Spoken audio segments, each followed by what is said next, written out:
I'm Seamus. Thank you so much for coming. You've got a great cause worth fighting for. I couldn't wait to get here. That said, I expected, well, more people? So far, there's only the two of us. But we're highly motivated. Well, it's a start. Some people I knew already were dear friends of mine, like little gray cells, and just my stupid opinion.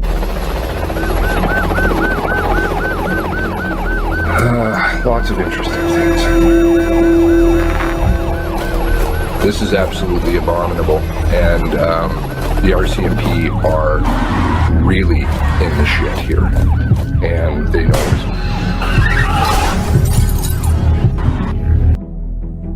Hi, I'm not really sure what I'm doing here, but I think it's time that I needed to speak up. The following program is brought to you in living color. Something you watch on TV, horror movie, you shut it off, you go to bed. We can't shut this off. Every time we close our eyes, the horror movie turns on. So I know for myself, when I close my eyes, go try to go to bed, picture my parents being shot. Trying to piece together a story that seems so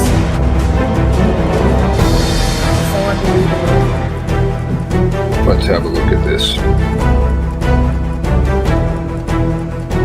I'm going to pause it periodically, and I'm going to try and not lose my shit because I was really angry. Really angry. I'm getting really pissed now.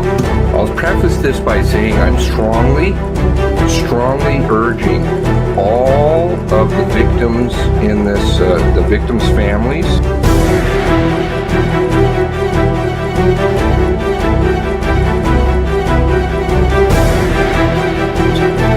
to launch a class action lawsuit against the RCMP. And I would just love to have the RCMP under discovery.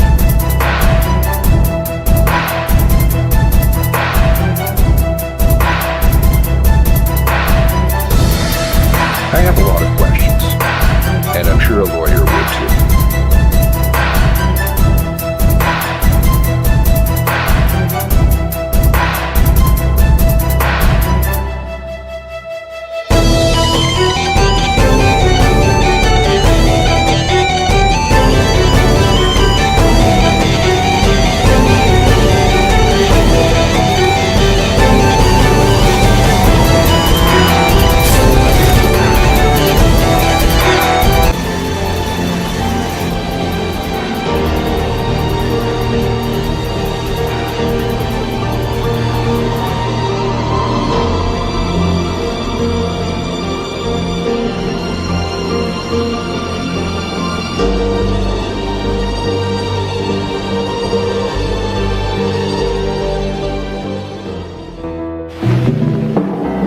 Canadian Mounted Police and their stories.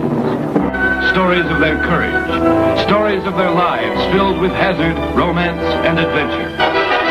The RCMP story this week,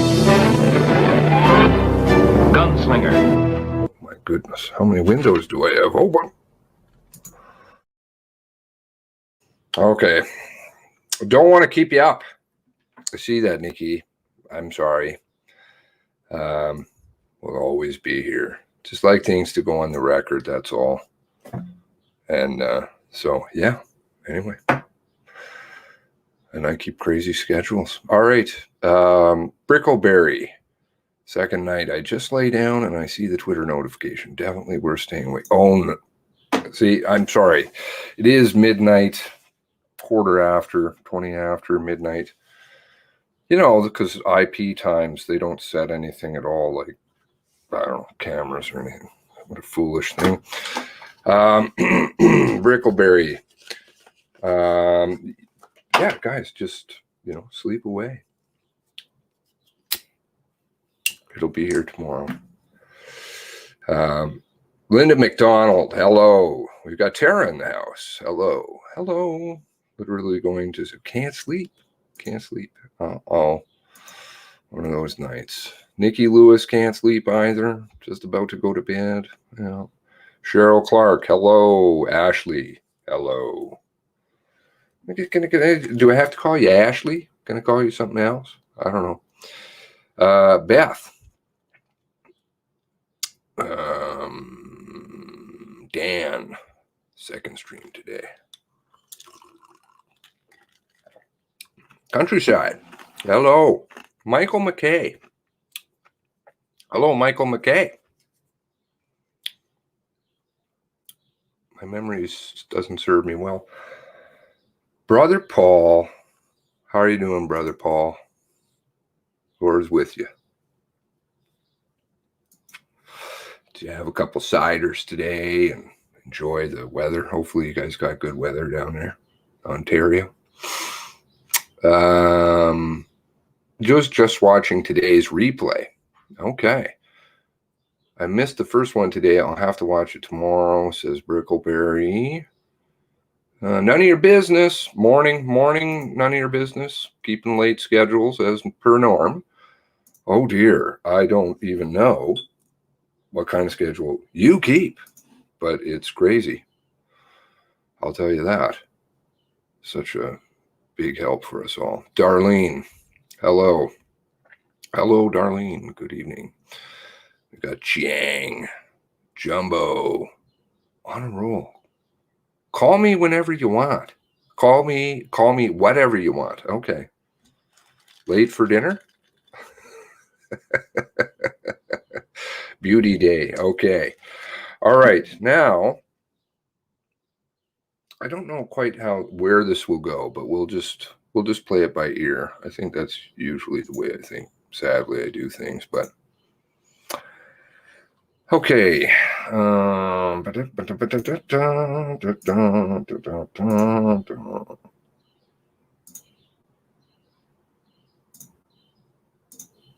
do this. Oh, that's not what I'm looking for. Whoops. This one. None of this information is meant to dox anybody. I don't like doing that. It bothers me. But I think the lack of truth bothers me far more. And I try to be as sensitive to people and their privacy as possible. Hide that.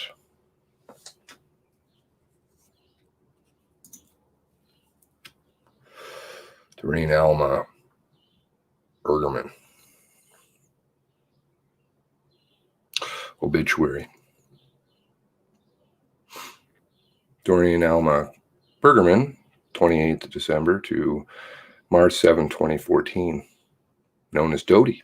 Died in Surrey, age of 90. Doreen was predeceased by Molly. Doreen is survived by children. Mike, married to Karen, Marlene, Louis, Jane, Roy and Nora, Lorianne, Mark, Dawn, Leona, Mike, Dawn and Luann, as well as 25 grandchildren, great-grandchildren. Okay, born in Vancouver. We'll just kind of, not to diminish who this person is, but we'll just move along. And again, I'm not trying to dox people here.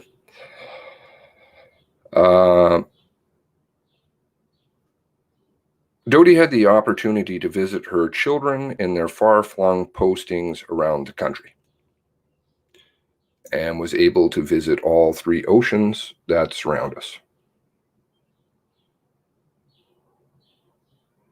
Can you talk about what we talked about with Nancy? Ouch. I don't. Oh. Right. Can you send me a link to that? Is that possible? I don't know how you can do that. Can you send that to me on the docs cord? Is that possible, Linda? I definitely will talk about it. Nancy, for those of you who don't know, am I supposed to talk about her situation? I guess I can't really not, right? So a member of our group, right, of our family, extended family now,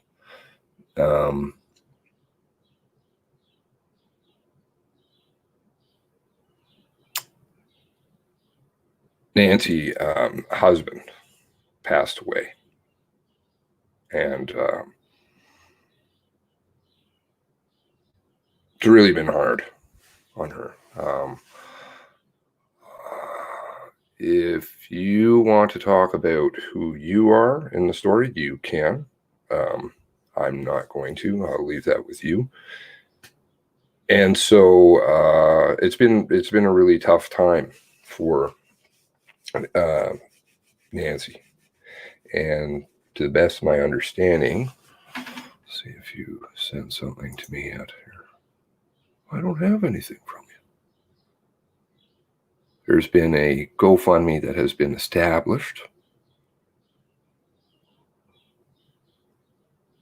To help her a little bit right now. Some financial matters. Still waiting.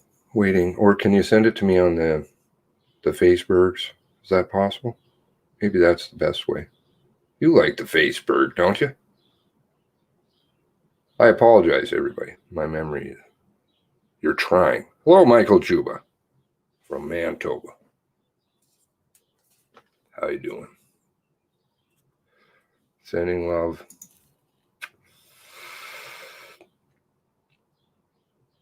Yeah, Nancy's been very, very good to all of us. I know has been to me, as you all have been. And if we can get the message, I'm not getting anything.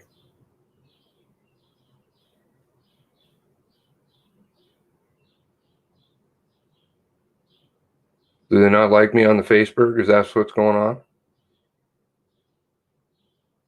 I hate to sit here and keep everybody up waiting. Okay. Sounds like something's calling.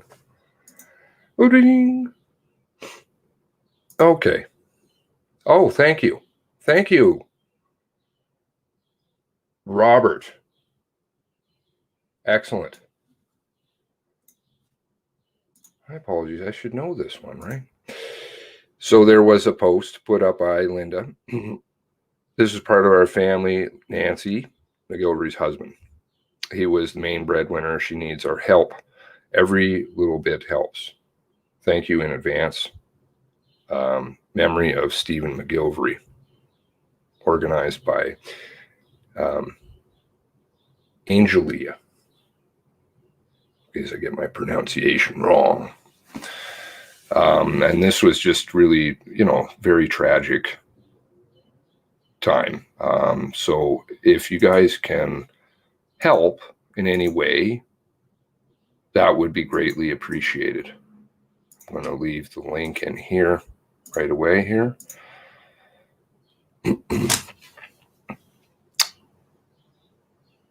Angelia, my father passed away this morning. I originally started the fundraiser to help make the house more accessible for him when we came home. Now I'm just to collect money for my family and funeral expenses. Thank you, everyone. And so,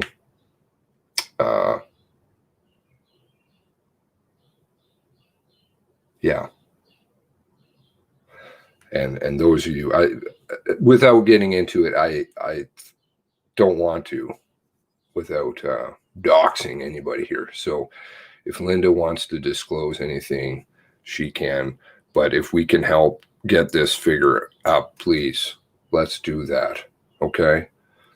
We'll try and make this a start, do this at the start of every video so we can get some help. Because it's, who wants to ask for help, right? It's never a fun thing. So I'm glad that, that was kind of taken on by somebody else, and then we can all do our part, right? That's what we do as family. So, yeah, please let's help. None of your business, sending prayers. I know we are a really wonderful, caring family. We've developed something very special, and I think it's quite unique. So not only are we seeking truth for families, but also, you know, we're here for each other in times of need. So please, if you can, go to the GoFundMe, share a few dollars. Okay. It would mean a lot. And then I know that I don't even know what to say. I don't even know what to say, but we'll just leave it that part of our family may need some help at this point in time. And if we can help, let's do that. Also, there is the link over on the Facebook. I don't know how to do that nonsense. If somebody wants to throw that in there, thank you. Hello. Beth's obviously sending stuff. Weird, it still says waiting for LGC. Sounds like voices started. Oh, okay. Well, we're having some more technical difficulties. My apologies on behalf of YouTube, right? Okay, so if you can, send this around on your platforms, you know, maybe give a little blurb as to this is kind of part of your extended family now, and can you help out if you could. All right.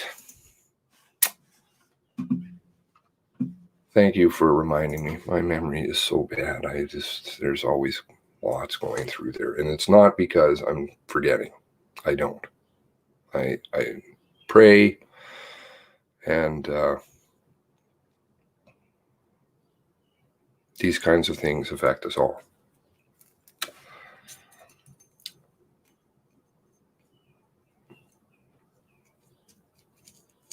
And there's a lot of tragedy that's touched that family. So,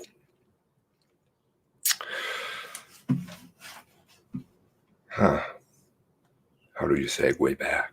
I don't know. We'll try. Doreen Alma Bergerman. Dodie had the opportunity to visit her children in far-flung, postings is the key word, okay? Postings, right? Around the country. Visit all three oceans that surround us. Haven't been through tough times, boundlessly optimistic. Life and good times she shared with friends and family. Now, who are some of the people that's listed on there? Without doxing, because I don't want to, but we have Mike and Karen. Okay. We have Roy and Nora.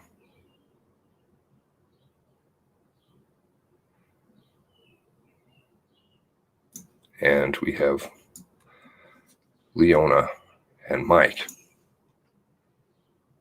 Some of those names may sound familiar, some of them may not. Leona Bergerman, right? Now, where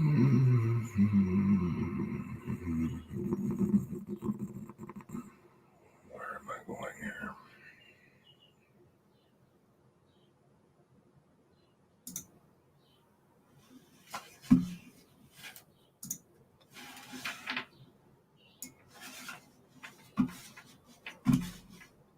I can just do it this way.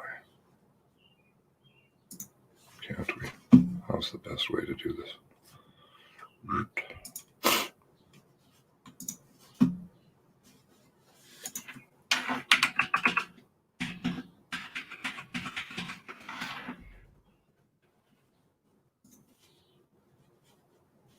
Why is this so small? I can hardly see. Search the database. name.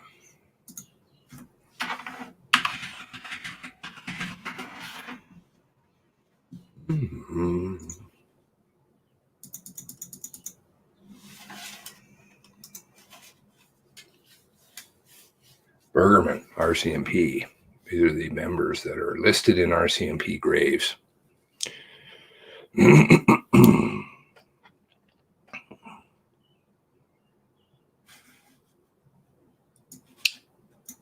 We have a Bergerman Assistant Commissioner, Bergerman Superintendent, Bergerman Sergeant. So, few Bergermans. There's other Bergermans in here. Whether they're related, I'm not exactly sure. Let's just have a look at kind of what we know. Kind of ties a little bit into what I was saying earlier.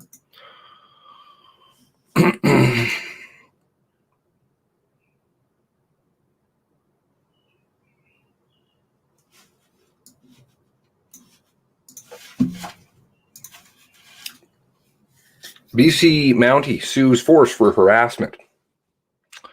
Warning, this story contains graphic details. 2012, May 9th. CBC News has learned that high-profile Mountie who first spoke out against sexual harassment in the National Police Force is suing her employer, alleging years of persistent, ongoing sexual harassment and bullying. In a notice obtained by CBC News Wednesday, Corporal Catherine Galliford alleges that she was sexually assaulted, harassed, bullied on her 16 years on the force. The notice names Canada's Attorney General, BC's Justice Minister, 3 Mounties, a civilian RCMP doctor, and Vancouver police officer. Galliford was the face of BC RCMP for years. Charges had been laid in the Air India bombing and announcing the arrest of Robert Picton. Excuse me. According to a 26-page statement, the abuse began before Galliford was sworn in as an RCMP member. She alleges that then RCMP Inspector Mike Bergerman groped and tried to kiss her in 1991 when she was in the RCMP training camp. Any relation?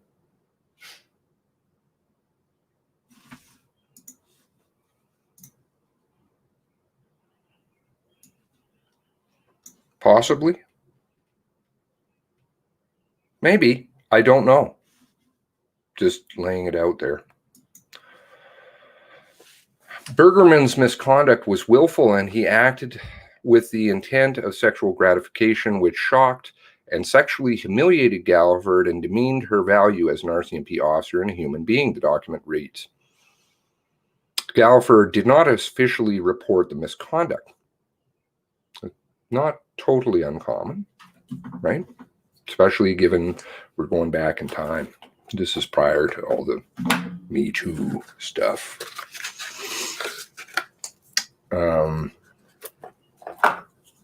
Please say your prayers for Nancy and her family, Linda. And yes, I'm not going to say any other names. I'll leave it there. Just please say prayers. Culture of sexual harassment. The document goes on to detail years of alleged harassment, included repeated sexual advances by Staff Sergeant Doug Henderson, an alleged attack in a hotel room when they were on a business trip. Henderson aggressively attacked Galliford, removing some of his clothes, exposing himself to her, the statement reads. Galliford also alleges repeated sexual harassment at the hands of Phil Little, Vancouver police officer who she worked with on the Missing Women Task Force. According to the document, Little made several sexually suggestive comments, including, "I don't know what I like better, your eyes or your mouth." Galliford also alleges that Little exposed himself to her in his car while investigating investigating Picton. saying, I want to show you my mole. Don't you think it's cute?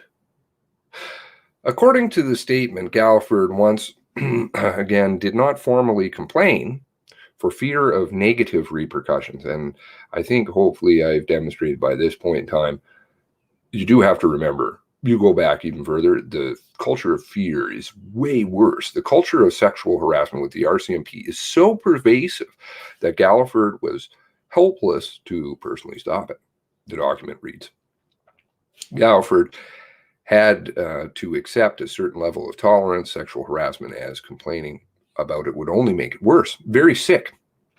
Galliford's lawyer, Barry Carter, says his client developed a severe form of post-traumatic stress disorder, PTSD, as a result of the harassment, and the statement lays out a litany of symptoms, including agoraphobia, nightmares, alcohol dependency, and significant weight loss.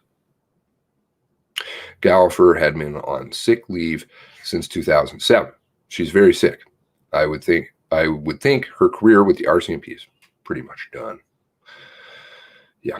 Galliford is also suing RCMP Dr. Ian McDonald, alleging he failed to properly diagnose and treat her psychological problems, made things worse by disclosing confidential information to her estranged husband.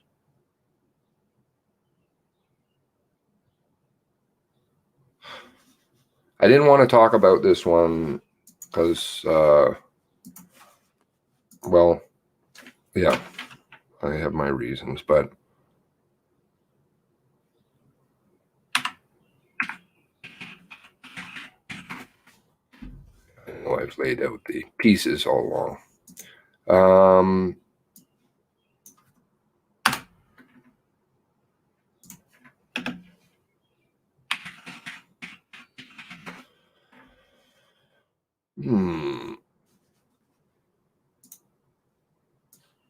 Why are you doing that? I don't want that.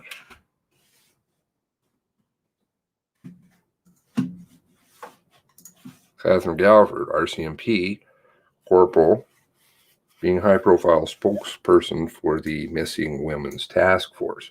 Picton, associated with the BC Women Investigation, misconduct, RCMP chief. Among her allegations that the RCMP Missing Women's Task Force neglected their duties, tolerated a 3-year delay in apprehending Robert Picton. When asked to testify before the Missing Women's Commission of Inquiry, of course, that was who?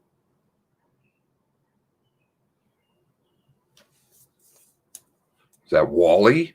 Opal? Wally, seen in the company of certain individuals? Opal? Remember we talked about that story before? Wally and his friends? When asked to testify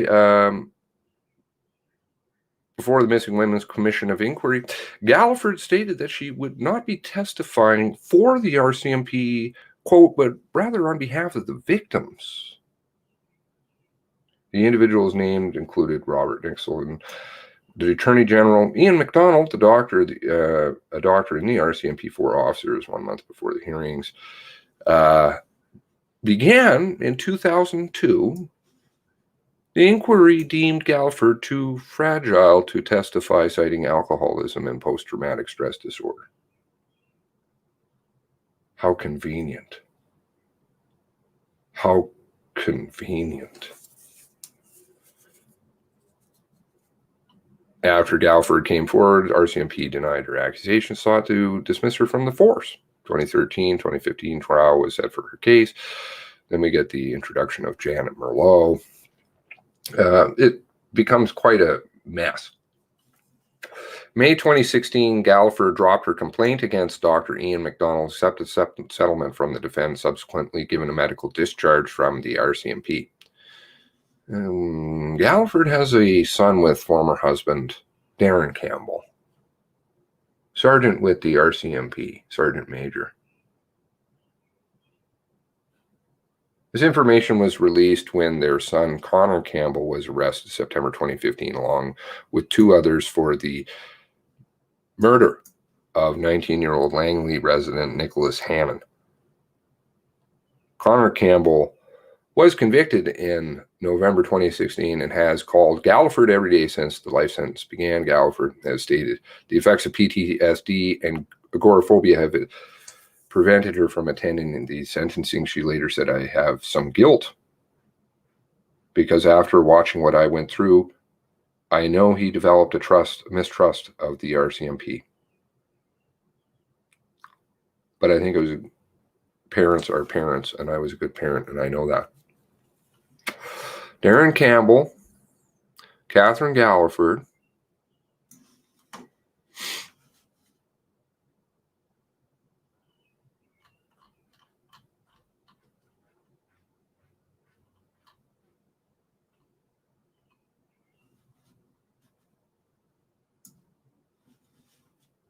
Mike Bergerman,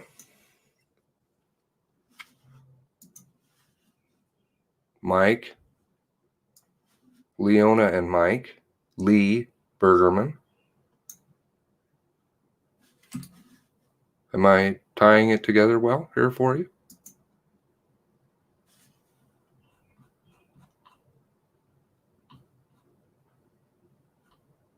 Certain evidence disclosed by the ex-husband. Who's the ex-husband?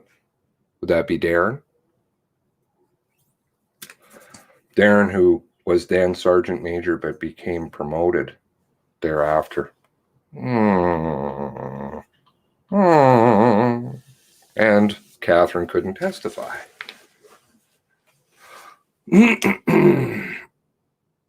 RCMP Deputy Commissioner, allegations have not been proven in court, though they were subsequently. Deputy Commissioner Craig Callans, the top Mountie in the BC, stated the CBC that Galliford's allegations remain unproven and officers have been assigned to investigate them. Callans said 2 investigations were undertaken, one probe the allegations that Callan were linked to the Missing Women Commission inquiry into the police investigations of Picton, currently and now underway in Vancouver. Collins said the other set of allegations by Galliford did not pertain to the inquiry and were being investigated separately. The allegations relating to the Missing Women's Commission inquiry have been fully investigated, and I can tell you that we have not been able to substantiate or corroborate any related to the sexual harassment by the RCMP members. The remaining allegations continue to be investigated.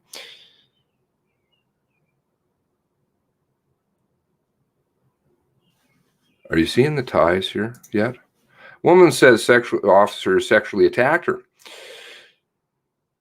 A former media relations officer at RCMP sued the Canadian government, 3 fellow officers, RCMP doctor, claiming she was subjected to years of harassment by superiors and fellow officers. In a complaint filed by Supreme Court of British Columbia, Catherine Galliford claims the harassment began when she was a recruit in 1990.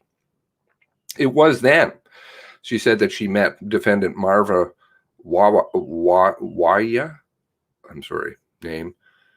Any pronunciation problem. When he responded to a complaint at her mother's home. Quote, following the meeting, the defendant Waya aggressively pursued the plaintiff, forcing himself upon her sexually, threatening her that if he did not gratify him, if she did not gratify him sexually, he would make sure that she did not get accepted into the RCMP, the complaint says.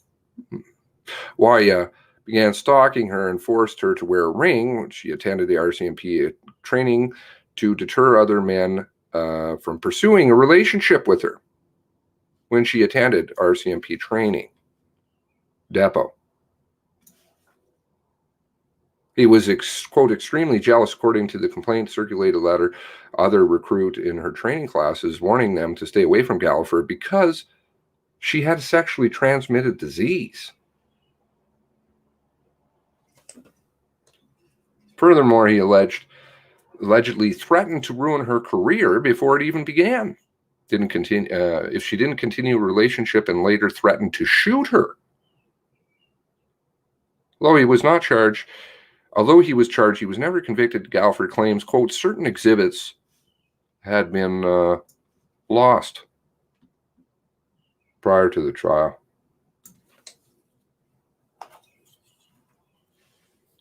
Galliford claims she did not report the harassment out of fear for ruining her police career. I mean, how much fear are you under now?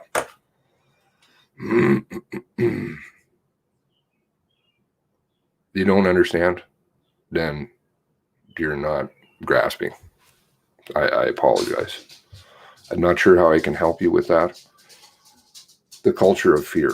The sexual assaults did not stop with Waya, Galliford claims. She says she met defendant Mike Bergerman, an RCMP inspector, while she was a civilian, and he encouraged her to join the force.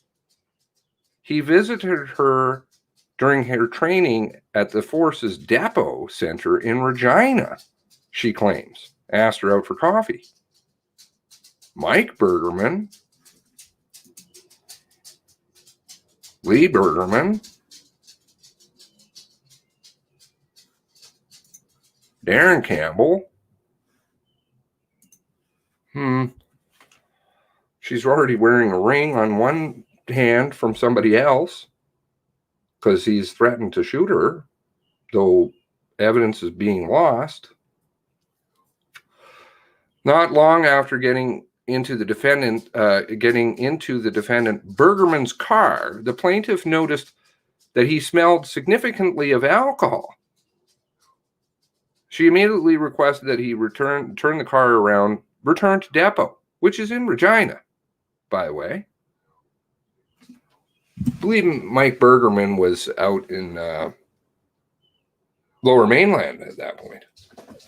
Give me one moment, please.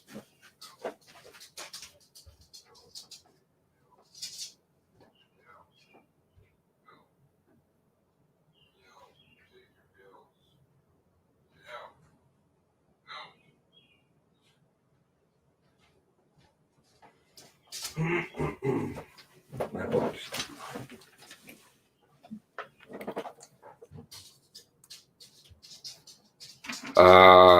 She felt she was drunk. He was drunk, and she was not going to go to coffee with him. The complaint states the defendant Bergerman turned the car down a secluded side street and quickly and aggressively attacked her, placing his hands all over her body, including her breasts, and attempting to forcibly kiss her. Another defendant, Doug Henderson, allegedly sexually assaulted Galliford while the pair traveled together across Canada, meeting with family members at the 1985 Air India bombing. She claims Henderson checked them into expensive hotels, ordered wine to their room while in Edmonton on occasion. So if you, let's see here, fill with hole, beer gallery. By 2005, she began having panic attacks and began dealing with her anxiety by consuming alcohol. Her hair began to fall out. She was losing weight, according to the complaint. The ring didn't stop. The one guy who's attacking her, ring didn't seem to stop Bergerman.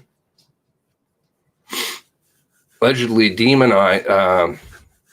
She was later assigned a doctor within the force, defendant Ian MacDonald, who allegedly demonized her as, quote, extremely dishonest, who would damage the RCMP if put back on duty. MacDonald allegedly shared her confidential information with other members of the RCMP and her ex-husband, Darren Campbell.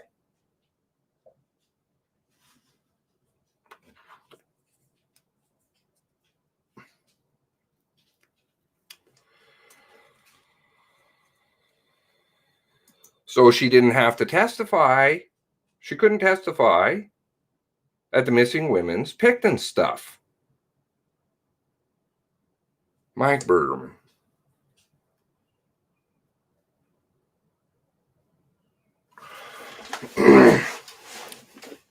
Mike Butcher, moved out in 2002. Is that correct?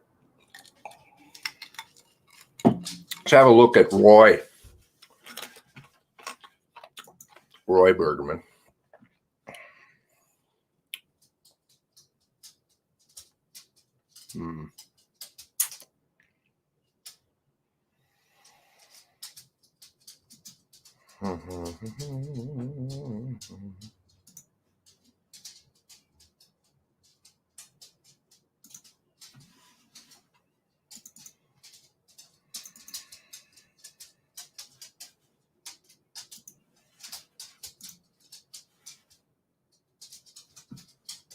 "28 years service, RCMP, Lower Mainland, E Division. 2001, he's out. Mike Butcher's out. 28 years, I believe he would have got a little bit of a bump if he stuck it out to 30. What did he do?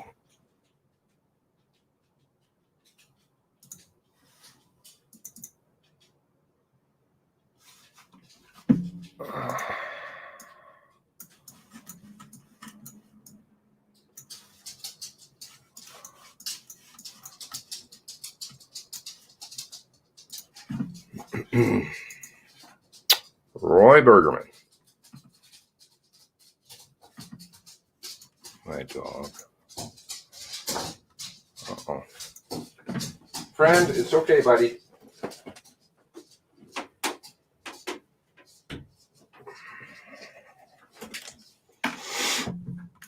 President baseball. NCO in charge, intelligence section, E Division, September 1990 to April 2001. I don't know. Somehow they have different dates. He leaves. He goes, works for investigations coordinator, WorkSafe BC, and then goes on to what? Oh, he comes back. Senior disclosure analyst, still working for the RCMP. One more.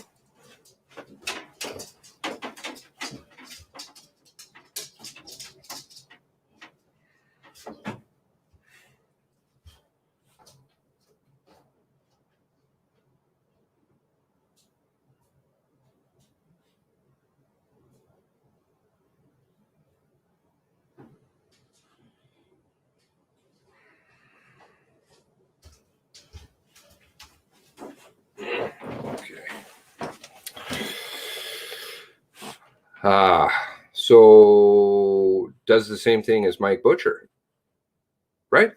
But Mike Butcher, funnily enough, he works for the provincial police. Is that correct? BC? It refers to that? Who has been for provincial police, more than likely? He's working CFSEU, biker squad in BC. And then to go back, then he goes CFSEU. But there's a really strange circle going on here. Darren's ex-wife getting sexually assaulted by Lee Bergerman, who is Darren's boss. Darren's dropping the dime, getting promoted, then works underneath the sister of the man who sexually assaulted her, his ex-wife.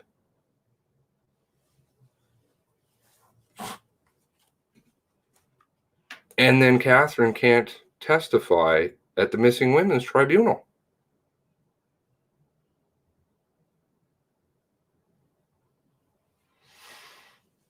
Mike Butcher moves on to CFSEU.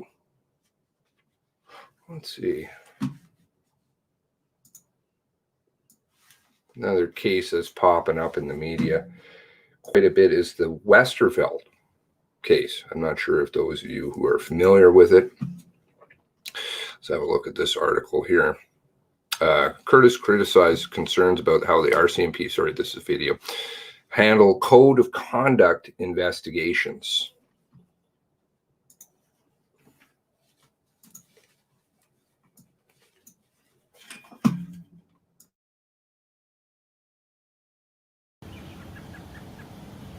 After Arlene Westervelt died while canoeing on Okanagan Lake with her husband, Bert Westervelt, Mountie Brian Gately took Arlene's phone and had another officer hack into it using specialized RCMP equipment. That was on the request of Bert, a casual acquaintance who says he wanted its photos from his last day with Arlene. The phone was unlocked while police were still treating her death as an accident before the murder investigation had been started, so Bert had possession of it. And that's a point that Gately later reinforced in a letter he wrote to Arlene's family. Why would a high-ranking police officer take this in? And as I find out later, yes, it was that Brian Gately was actually investigated. Global News has obtained an internal RCMP conduct letter filed against then Inspector Brian Gately. It was never proven, but also alleges that he weighed into Arlene's death investigation with his personal opinion.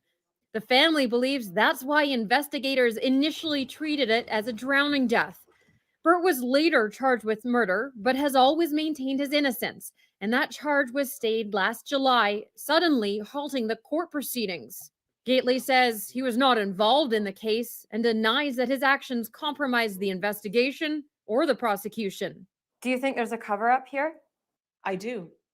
RCMP claimed that the Westervelt prosecution was not stayed because of officer misconduct, but the allegations against Gately did not proceed to a public conduct hearing.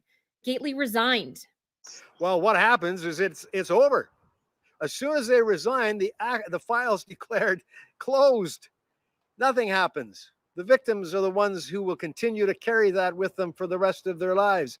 In September, RCMP said that when an officer resigns, they're no longer subject to code of conduct and any ongoing investigations would cease. But they backtracked this week, clarifying that the investigation is finished and if the allegation is believed to be true, a discipline folder is created. But that's not made public. It's a very closed police subculture that protects officers, almost insulates them, completely from any type of accountability. And in Gately's case, although RCMP became aware of the allegations against him in December 2017, that conduct letter wouldn't be written for another 9 months. It was finally signed by Assistant Commissioner Kevin Hackett, who also happened to be the chief officer of BC's organized crime agency at the time, where Gately landed his next job. Ooh. Where is that again? Hackett? Oh, yes. He's in charge of CFSEU, in charge of CFSEU, BC. Provincial Police. Mike moved on there. Butcher.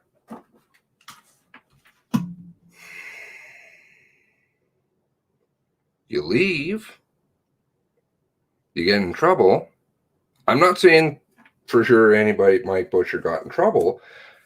I find it strange, though, because he came back then as a civilian. This is what you do. Here's a case in point.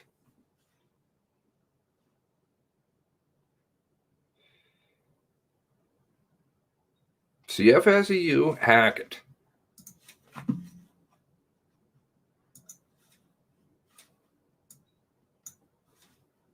Was finally signed by Assistant Commissioner Kevin Hackett, who also happened to be the chief officer of BC's organized crime agency at the time, where Gately landed his next job. It is simply, birds of a feather flock together. They stick together. That's prompting calls for changes to how RCMP conduct files are handled and for independent oversight. The proposal of a college or an oversight body is that it takes away the perceived conflicts, the perceived malicious choices. The Office of Canada's Public Safety Minister would not comment on calls for legislative changes. Arlene's family has filed a civil suit naming Gately and BC's Attorney and Solicitor Generals for how her death investigation was handled. The family says they're still searching for answers in their long journey for justice. Jules Knox, Global News, Kelowna. Very interesting case. The Arlene Westervelt case. RCMP are getting sued again for, I don't know, doing no-nos that they shouldn't be with evidence. But don't worry. He got a job with the CFSEU. I wonder if he's doing disclosure. No, that's right. He'll go back and he'll do that as a civilian. Huh? Let's see here.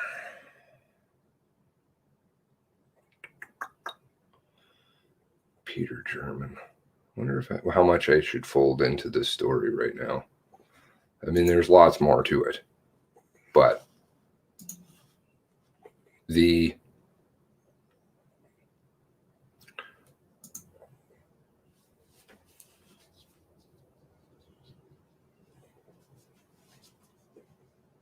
and you get into the gambling stuff. Yeah, all right. Well, we can touch a little bit on that.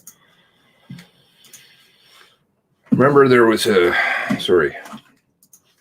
name in the obituary, if you go down further in it, in the comments. Oh, my apologies, I went by it. Wonderful life, full life Dodie lived. That beautifully written obituary captured what I remembered of her. Relentlessly positive, cheerful, laughing. She can take comfort in her legacy, the generations of truly fine people she left behind to celebrate her. Fred Pinnock. Who's Fred Pinnock? Former BC Liberal minister and RCMP caused tsunami of casino money laundering. Inquiry hears. Former British Columbia gaming minister Rich Coleman, senior Mounties, quote, caused this tsunami to take place in casinos, a former Solicitor General said in 2018, according to transcript released Monday during public inquiry into money laundering. In the transcript, secretly recorded conversation between Solicitor General Kage and former RCMP officer Fred Pinnock. Fred Pinnock. Bless you. They'd also discussed broader issues in the national force, such as lack of accountability for sexual harassment, according to the transcript.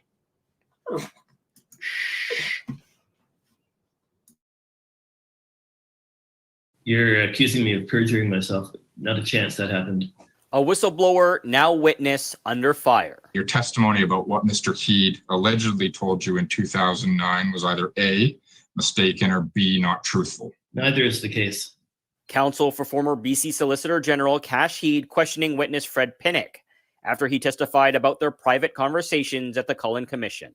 I was absolutely gobsmacked by what Kage Heed told me that day. I was expecting hostility. The opposite was the case. Pinnock, the former commander of BC's illegal gaming task force, an old friend of Heed, told the commission the two spoke in 2009 after Pinnock aired concerns about his former RCMP unit being disbanded to the media. He made reference to the willful blindness on the part of Rich Coleman, the revenues being generated by government, and the senior Mounties looking the other way. Pinnock admitted he didn't take notes or record the 2009 conversation. Heed's counsel challenged him on his recollection of what was said. Those are the words in effect that were used. I can't say that they were verbatim. Pinnock said he also secretly recorded 3 more conversations with Heed in 2018 to confirm what he allegedly said 9 years before. Part of those recordings were read aloud to the commission, with Heed talking to Pinnock about a potential media investigation. And I think this will vindicate people and show, first of all, like there's a few reasons that this happened, but being the big reason is it's the money, all about money. In another part of a transcript read aloud, Heed also criticized the appointment of Peter German to author a report.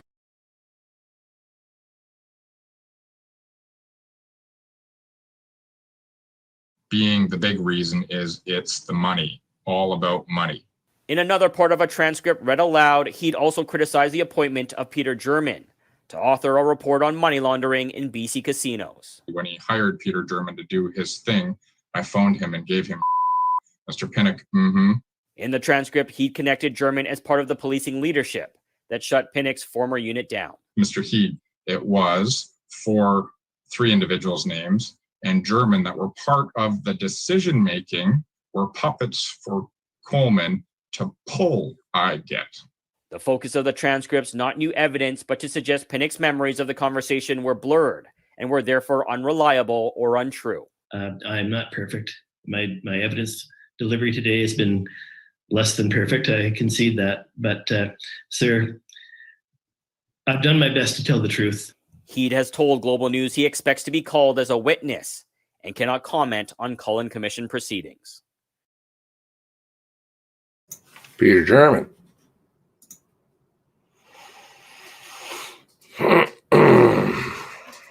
The Cullen Commission has already heard testimony from 3 conversations, 2018, Heed and Pinnock, commander of the RCMP illegal gaming unit in BC. Pinnock has testified secretly recorded Heed to corroborated memory, meaning, according to Pinnock, private meeting took place to Heed after Heed publicly shot down Pinnock's criticism that organized crime and money laundering were rampant in BC casinos. Anybody who's not familiar with this, I don't want to throw too much stuff, but it's names that you'll see. Privately, Pinnock testified Heed had told him that Coleman turned a blind eye to crime, BC Lottery Corporation casinos, and that it was all about the money. Pinnock also claimed that Heed told him in 2009 that the RCMP was complicit in a lack of policing inside BC casinos, and several senior officers were puppets for Coleman.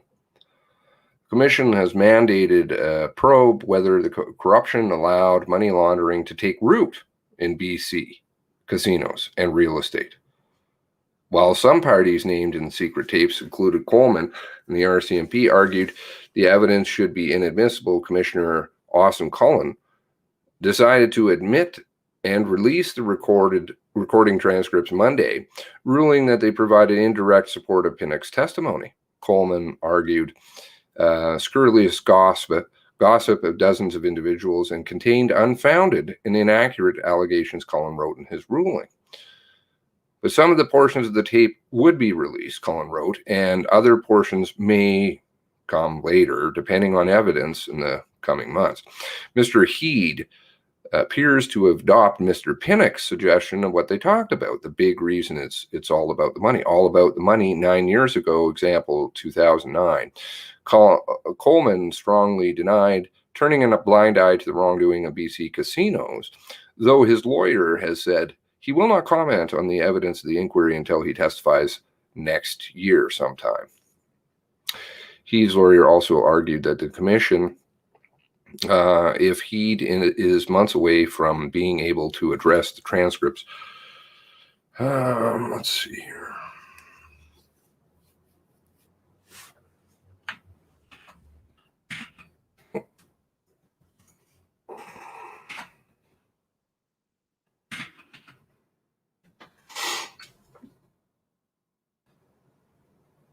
Interference of the policing has persisted in BC and slammed the independent report on casino money laundering filed in 2018 by former BC RCMP leader Peter German. And German was one of the former RCMP officers the transcript suggests that he'd believed responsible for disbanding Pinnock's unit.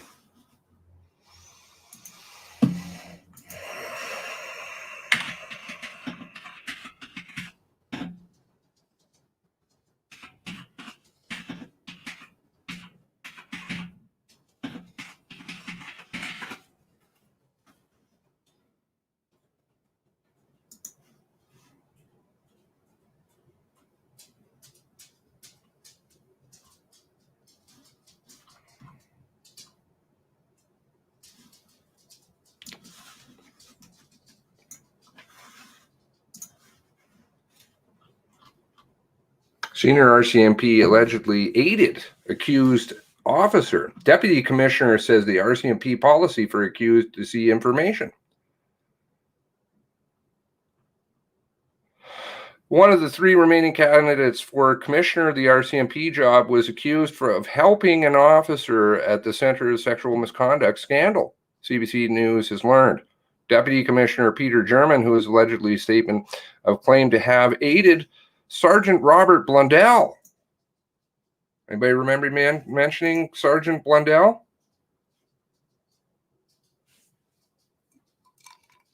Sexual assaulter who got 1 day docked. And he works Mr. Biggs. Very important in the Mr. Big program. Who was facing allegations that he had assaulted and harassed, harassed 4 females, Mounties. The court document alleged that German gave Blundell copies of the internal investigation before Blundell was interviewed by investigators. Oh, this was very convenient timing. Somebody got appointed after this. Documents have come forth to surface now. Deputy Commissioner Peter German had shared the complainants' statements with Mr. Blundell that allowed him to prepare and tailor his responses in the interview, said Ottawa lawyer Paul Champ, who wasn't directly involved with the case, but he's worked on behalf of his other clients who have sued the RCMP.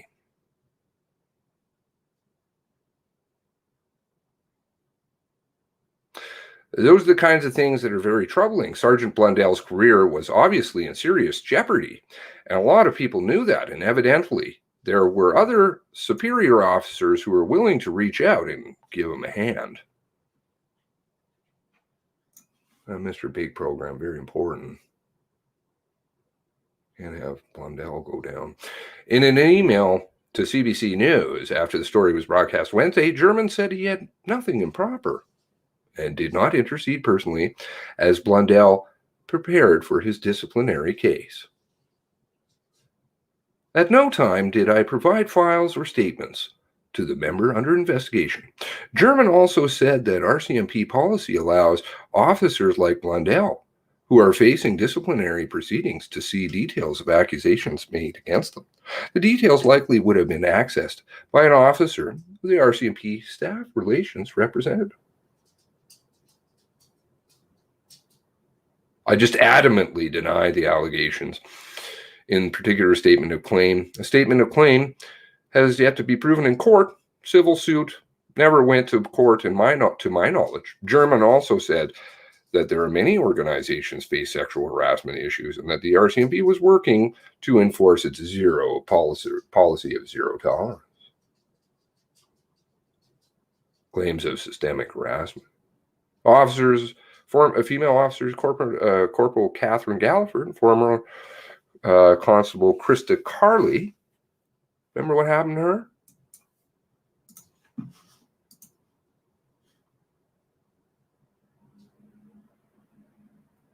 What happened to Krista Carley?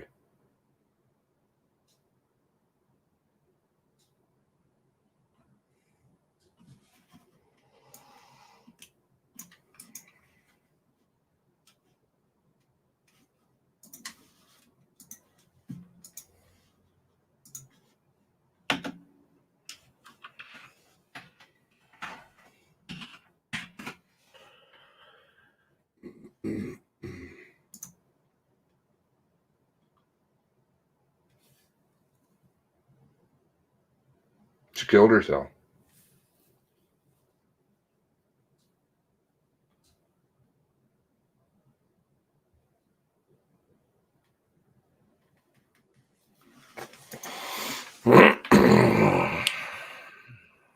After trying to deal with this stuff.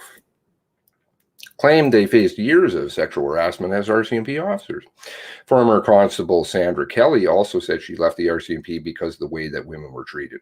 I get goosebumps because I just get so filled. I guess rage almost that these things happen, Kelly told CBC. If you complain, you are blacklisted.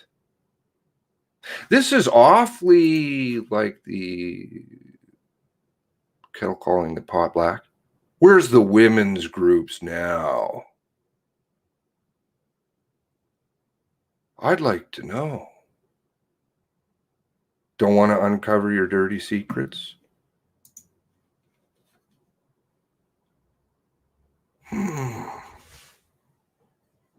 Yes, many.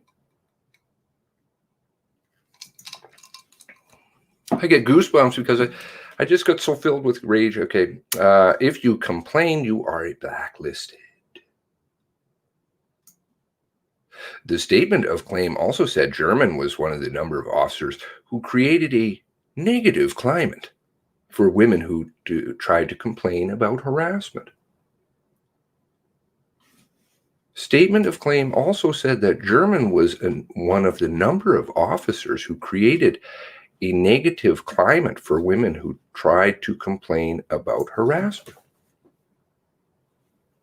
Quote, I think it's probably what breaks officers more than anything is that after they are treated so unfairly by the RCMP, doesn't back them up. Remember what I told you? Probably not the, in some cases here, we're not talking about the bum grabbing or that's doing the severe damage. I'm not making light of it, obviously, but it's what happens afterwards. That's what happens.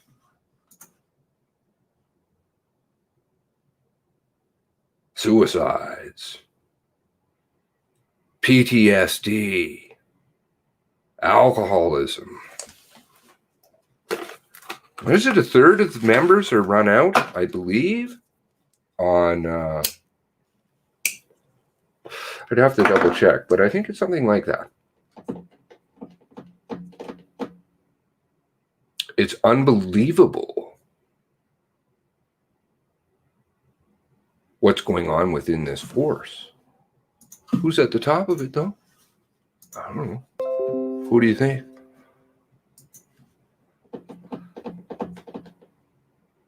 They say that there's a zero tolerance for harassment in the RCMP, but I think RCMP officer in the force knows that this is a joke. That's a joke. Those allegations against German and other RCMP officers were not tested in court. The 2003 lawsuit by the 4 women settled without details being disclosed. I played some of their stuff, remember? And they were mad as hell.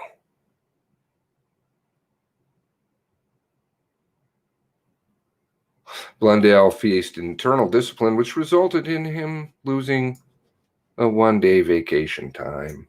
He's since been promoted. You see what happens?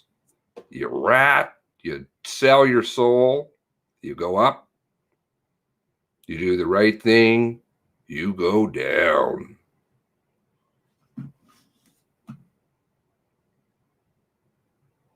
But you see, they'll turn on their own too. Peter German was what?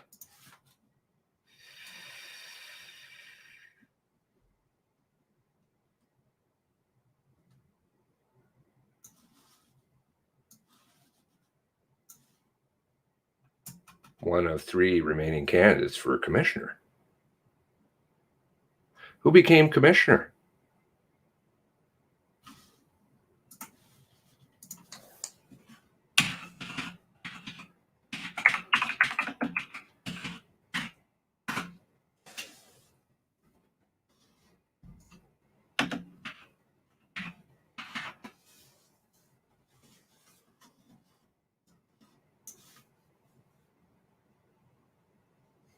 How convenient.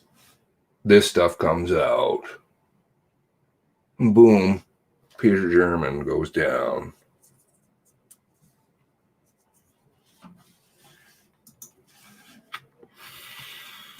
Where's the women's groups? I'd like to know. We have years and years and years and years and years of evidence.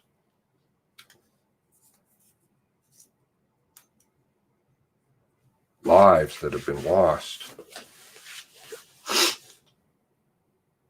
The mental anguish all of these families have faced. Because you think about it, right? All of them have families. Connor, right?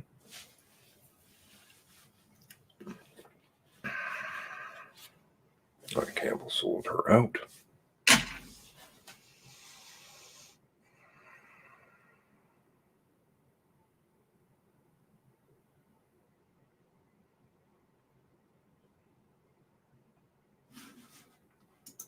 Claims of systemic harassment. Female officers, Corporal Galliford and former Constable Christy Galliford.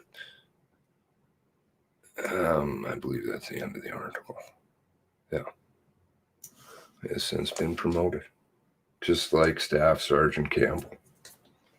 Turn and drop and dime on his wife so she couldn't testify against the RCMP.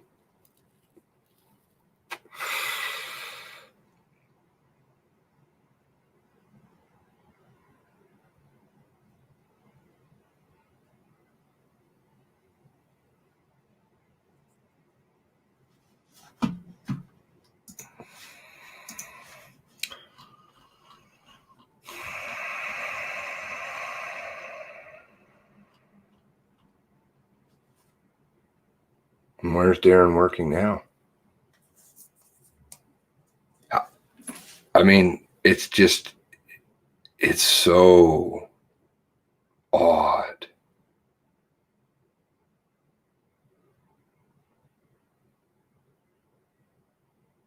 Don't you think?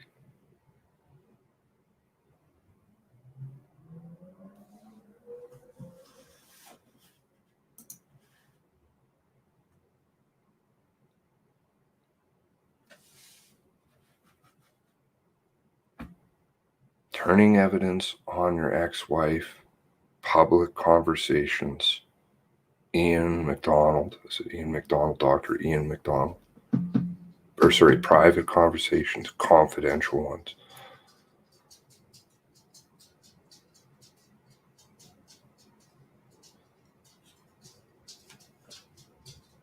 Dropping the dime. And Campbell goes to work for underneath the sister of the man who sexually assaulted his wife.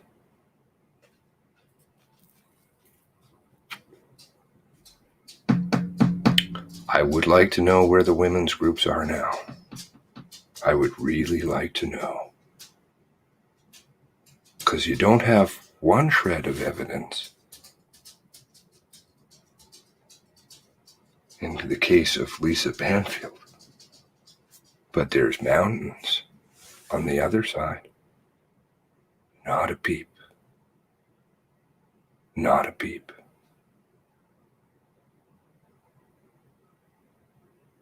How carefully that narrative was sown, by all appearances.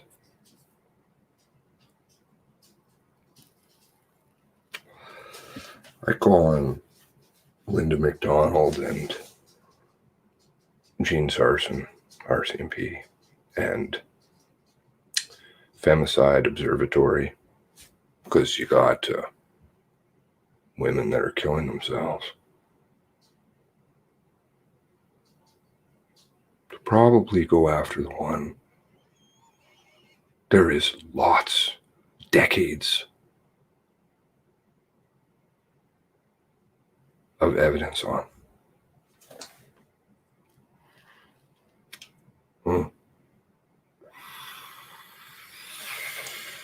Remember the conflict of interest. There may be a conflict of interest. Really?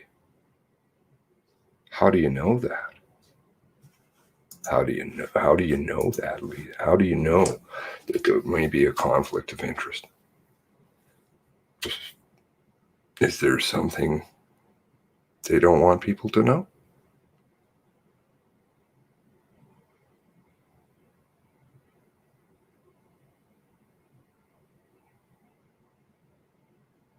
What are you going to do, Snippy?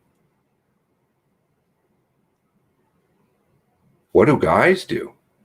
I've played lots of what guys happens to guys when they get out of line. Peter German did, at least in tonight's story.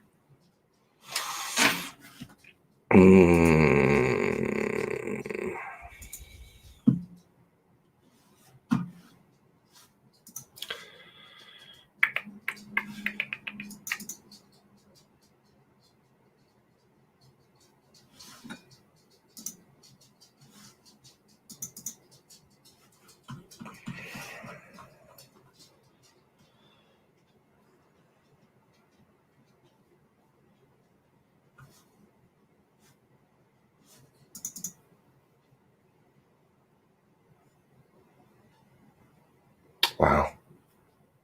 That file's pretty decent size I have with issues to do with the RCMP. RCMP accused of rape. We failed you, we've hurt you. RCMP charges of labor conduct. Oh, that was a Hoyt investigation. Is this the one?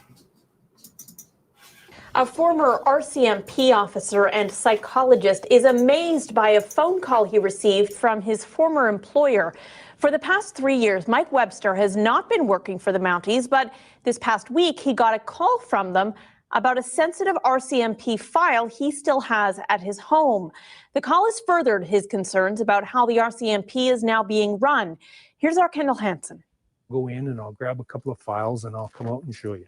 Former RCMP psychologist Mike Webster heads into an RCMP secured room in his house to pull some sensitive files. So here the files are blank the names out so nobody can see whose files they are. Webster can't show us the safe or security system because it would breach his professional protocols.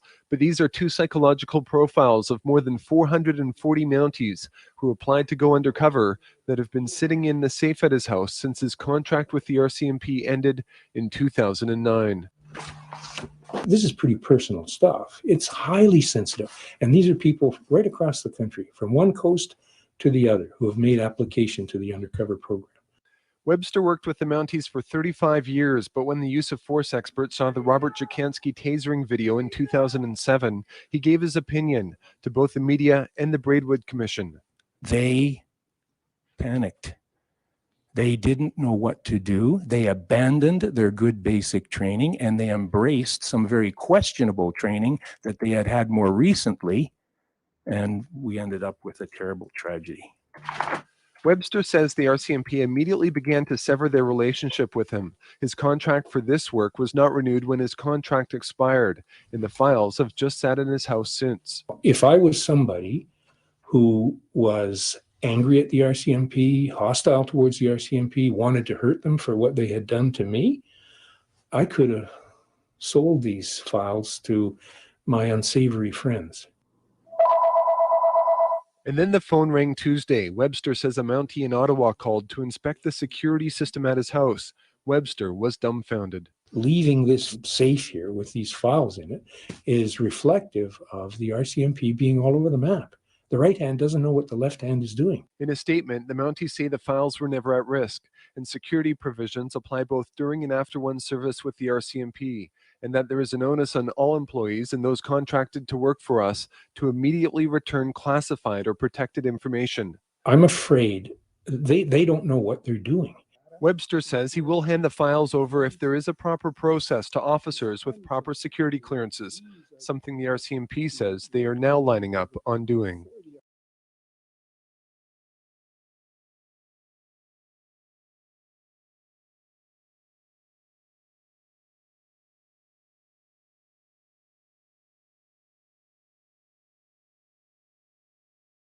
My apologies. I'm looking for a particular file. I have a few.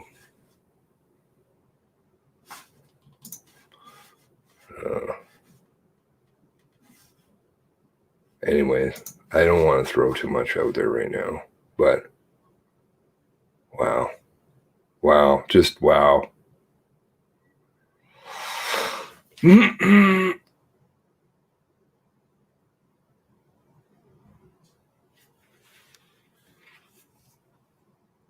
is broken and it's not serving families. And the answers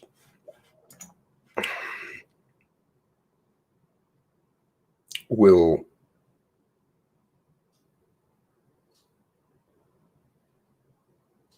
not come to light because there isn't independency here. There's never independency. Everybody's tied. They all know each other. They're all related.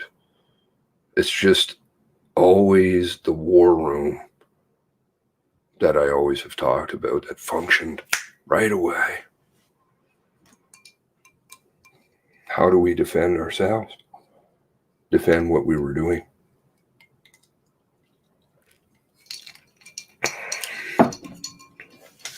And yeah. All related.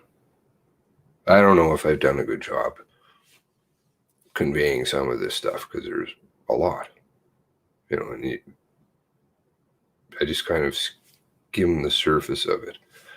Westervelt's a really interesting one to look into. Really interesting. Cortez Island, clearly they didn't like me talking about that. And the Hoyt member, the major crimes, historic homicide member that's serving, well, there's two of them. One of them seems to be involved with another possible cover-up. Guess they didn't like that being heard too. I don't know. Women's groups, RCMP, the feds, and the media all have the same paymaster. All transparent. I don't think they're transparent, Paul. Maybe, sorry, you must have, the autocomplete or something failed. Definitely not transparent. Though they claim transparency.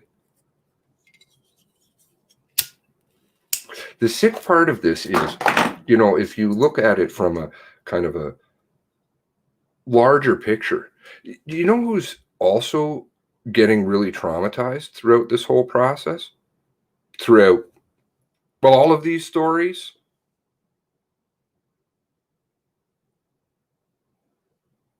You. Just you. You pick up the paper. Constantly being filled. Watching TV. Oh yeah, systemic racism, systemic this, systemic that, all the time happening. Meanwhile, nothing gets done. Was it the mafia? They referred to it as a mafia, one of them.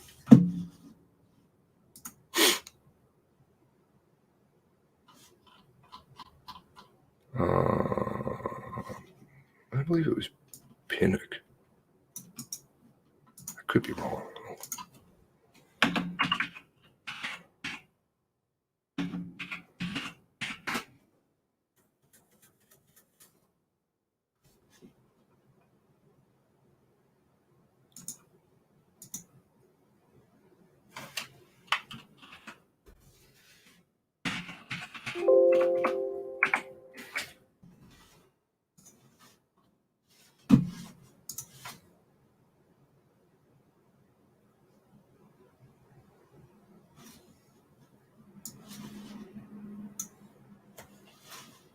Mafia. White shirt mafia. The ones that steal from their members, the ones that crush their members to the point that they'll go off and kill themselves. The one that steals information, the one that threatens and blackmails, the one that sells out even their own, who plays the game. Blah. There is a lot to take in. I'm sorry. And I'm probably not the best at explaining things. My mind, I've got pictures, all kinds of pictures. Just wish I could give it to you guys. Well, I don't think it would be too hard then. But we'll keep trying, right? We'll all keep trying. We have a great family.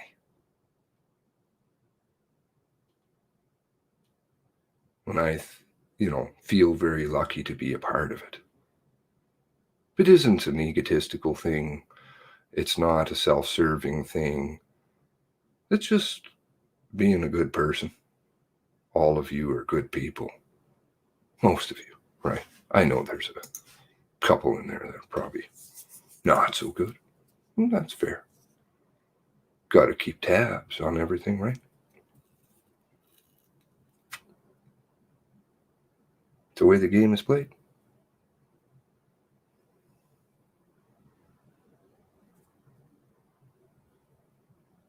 But we can support one another.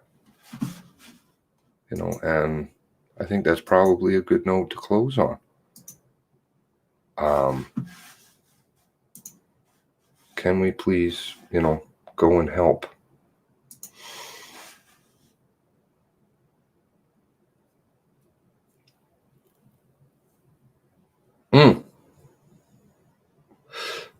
Actually, I'll show you one last thing.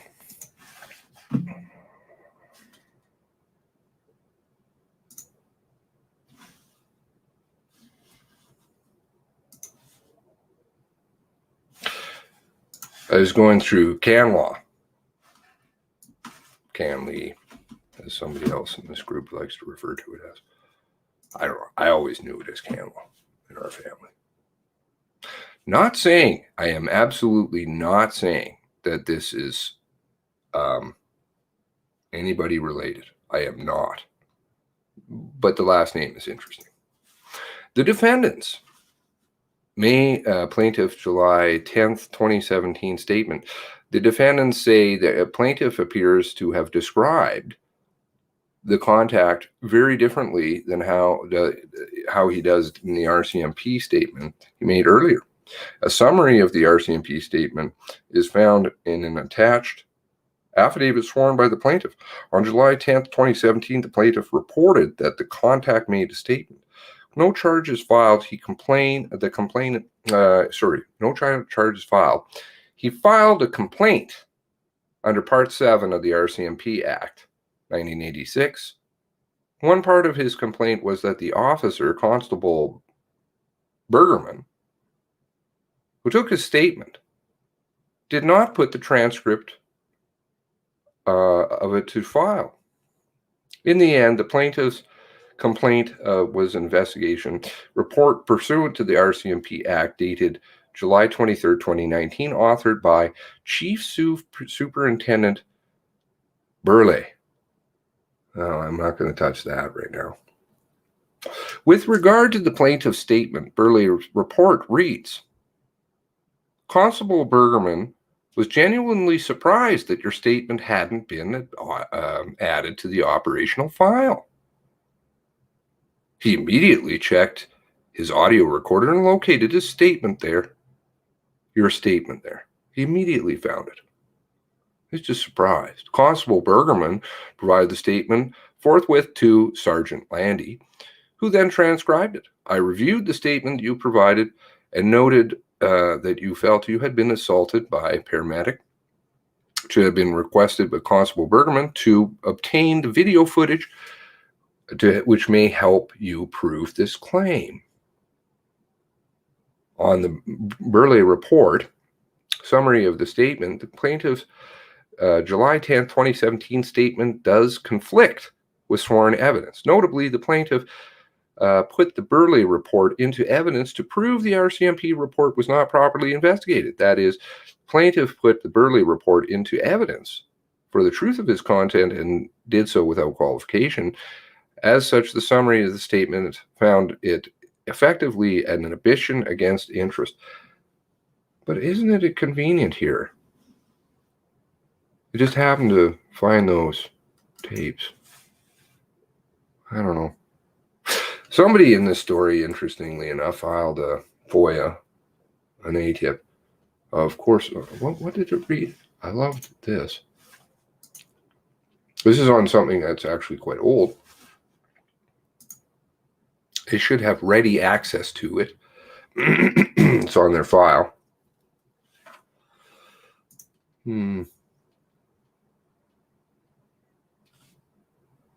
Your file is currently with our processing unit. Once we have obtained the records relevant to your request, it will be assigned and reviewed by one of the disclosure teams, where the response will be sent to you. Who's in disclosure? Oh, yes, we have 2 Bergermans in there.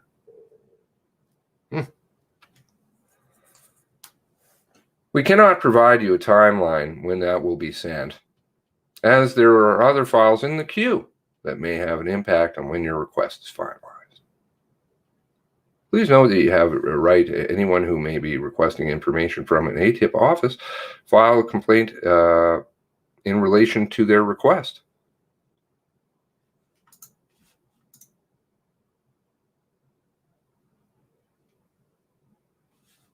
Wow.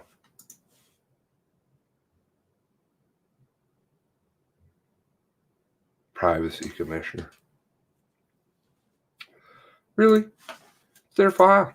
They can't get access to it. But of course, that's how the RCMP do things. Cut staff.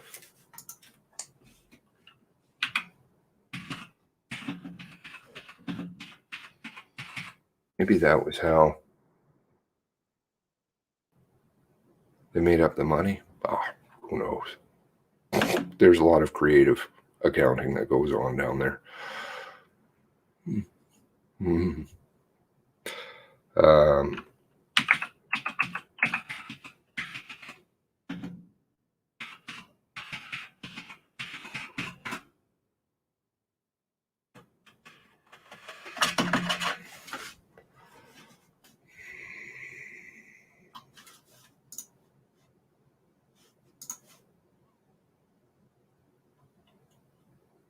I'm not finding what I'm looking for here.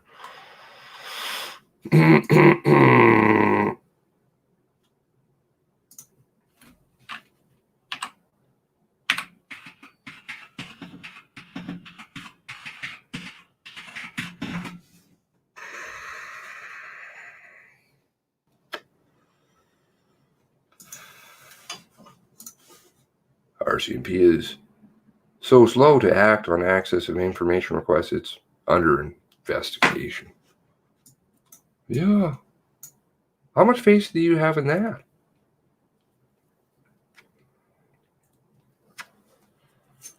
When was this one written? Oh, 2019. Sure, we can go back and find lots more. There is. And their own members, they do it to them. Oh.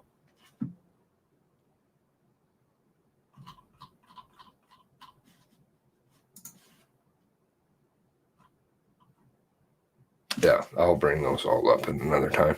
Won't keep you. It's late at night. It is now 1:49, 10 minutes to 2 on the East Coast.